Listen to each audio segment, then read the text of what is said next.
Sami'na wa ata'na. Kami dengar ya Allah, langsung kami taati. Minyak wangi yang kita harus pakai seperti apa? Karena minyak wangi yang ada di sekitar kita, minyak wanginya pakai alkohol. Setiap kita harus gimana? Atau minyak wangi seperti apa yang harus dipakai? Boleh saja walaupun minyak wangi beralkohol, karena alkohol sudah pernah saya jelaskan najisnya secara makna. Dia najis di zatnya, tidak menajiskan. Diambil daripada riwayat sahih menjelaskan tentang pengharaman khamr. Al-Ma'idah kalau salah ayat 90 menjelaskan masalah itu. Yang jelas Allah SWT pada saat menurunkan pengharaman khamr, para sahabat memecahkan kendi-kendi khamr mereka dan membasahi tubuh-tubuh mereka, baju-baju mereka, dan seluruh jalan Madinah penuh dengan khamr. Ya, karena pengharaman turun dan mereka saling mengingatkan Allah telah mengharamkan khamr. Kemudian azan sholat, lalu kemudian mereka sholat tanpa membersihkan baju mereka. Maka ulama mengatakan kalau penggunaan alkohol sifatnya eksternal tubuh, misal untuk membersihkan luka, pakai semprotan minyak wangi, segala itu tidak ada masalah. Apalagi dia begitu kena udara, dia nguap sendiri kan, maka itu tidak ada masalah. Tapi kalau yang masalah kalau diminum, karena dia memabukkan, nah itu berbeda hukumnya. Kalau misalnya antum juga masih ragu dan mau pakai minyak wangi yang tanpa alkohol, tidak ada masalah, banyak dijual kok tanpa alkohol. Yang penting jangan tinggalkan minyak wangi. Dan kata Nabi SAW, sebaik-baik minyak wangi laki-laki yang lembut warnanya, keras baunya. Memang nyengat laki-laki itu dianjurkan. Dan kita tahu di hari Jumat kita dianjurkan pakai, ya. Nabi SAW sering pakai setiap hari kalau bersih dicabut, dipasang gigi palsu, hanya karena gigi palsunya emas misalnya. Ada orang begitu kan ya? Giginya mah apa masalah, tapi mau ditunjukkan kekayaannya, supaya kalau senyum emas mungkin.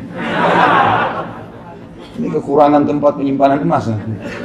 Entah kenapa dipakai, tapi ini contoh. Kalau memang dia dalam arti kata mempercantik di sini, memang ompong, memang rusak, harus dicabut, diganti, nggak ada masalah. Setahu saya nggak ada masalah. Wanita boleh menindih telinganya dengan anting. Apakah boleh menindih bagian tubuh lainnya selain telinga dengan tujuan untuk mempercantik diri?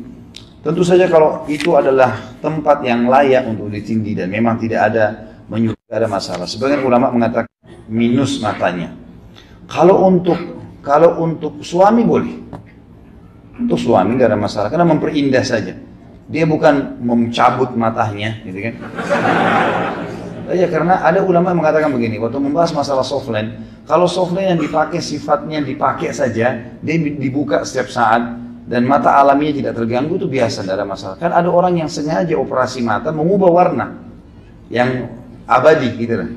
Nah, ini yang dibahas, tidak boleh, ini mengubah ciptaan Allah.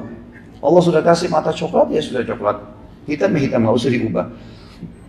Tapi softline hanya sekedar mempercantik saja, gitu kan? Dalam arti kata dia memperlihatkan, itu pun hanya sama suaminya. Ya, ini baru dibolehkan. Kalau yang lain tidak boleh. Kalau dia maksudkan adalah dia pakai jalan, pamer sama orang, ini nggak boleh. Malah menjadi fitnah yang besar. Apakah pacar Cina termasuk tato? Ya. Doakan saya segera menikah tahun ini atau tahun depan. Ini akhwat yang nanya. Sudah mulai lagi lintas alam nih sebenarnya.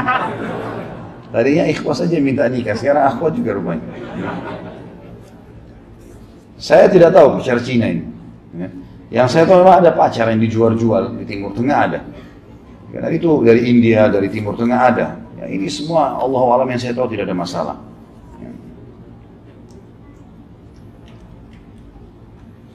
Apa hukumnya nindi dan masuk ke dalam kategori apa, dan apakah taubat saya diampuni apabila telah meninggalkannya? Yang saya tahu kalau memang dia perempuan, tadi kita sudah jelaskan ya, kalau sifatnya memang di telinga normal saja di tempat-tempat yang dibolehkan, dan termasuk para sahabat dalam memperindah diri mereka kaum wanita, mereka meletakkan perhiasan di kaki. Jadi meletakkan gelang selain di tangan, di kaki. Kalau laki-laki tentu ini dosa, nggak boleh menyerupai wanita, gitu kan? Tidak perlu rusak, laki-laki nggak usah merusak, teman-teman. Allah sudah kasih antum jenggot, antum dikasih kumis, kasih rambut, sudah cukup, itu sudah gagah, masya Allah. Nggak usah pakai anting-anting aneh. Bagaimana dengan wanita yang pakai sepatu hak tinggi? Termasuk dosa besar juga yang kayak demikian. Dan bagaimana jika hukumnya saya menjual sepatu yang haknya tinggi? Tentu saja dilihat keadaannya. Kalau sepatu itu normal saja, dalam arti kata memang sepatu itu memang sudah umum, orang pakai begitu dan dia terbiasa pakai, dan masih normal, dalam arti kata tingginya itu adalah tinggi-tinggi normal, maka itu tidak ada masalah. Tapi kalau masuk dalam hal yang tinggi sekali sehingga akhirnya terjadi manipulasi seakan-akan dia orang tinggi padahal dia pendek, ini nggak boleh nih, ya, menipu ini, nggak boleh menipu di sini.